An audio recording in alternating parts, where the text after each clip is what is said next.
Dalawang hukom ng International Criminal Court, ICC, ang mariing tumutol sa paghawak ng ICC sa kaso ni dating Pangulong Rodrigo Roa Duterte, dahilan upang magkaroon ng mainit na debate sa loob mismo ng ICC, dahilan ng pagtutol ayon sa Chief Judge ng ICC na si Mark Perrin de Brichambaut at isa pang hukom na si Gocha Lord Kipanidze. Ang ICC ay wala ng jurisdiksyon sa Philippine situation dahil hindi na miyembro ang Pilipinas ng ICC mula pa noong 2019.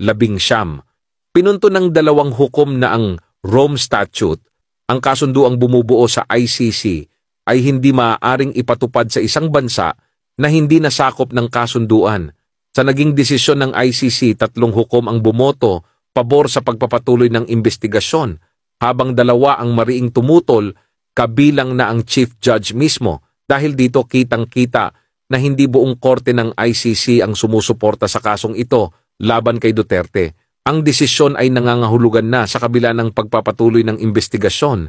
May malalaking argumento at batayan na nagsasabing hindi dapat manghimasok ang ICC sa kaso ng Pilipinas dahil hindi na ito bahagi ng nasabing korte. Ayon sa mga eksperto, ang ganitong klase ng dissent o pagtutol sa loob mismo ng ICC ay nagtatanong sa kredibilidad at integridad ng kaso.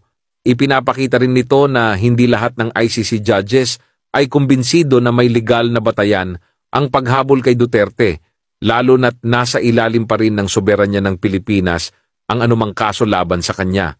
Kaya ang tanong, ano na ngayon, ICC, kung mismong mga hukom ninyo ay nagdadalawang isip sa pagiging lehitimo ng inyong kaso, paano ninyo ito maipipilit sa isang bansang hindi nasakop ng inyong kapangyarihan?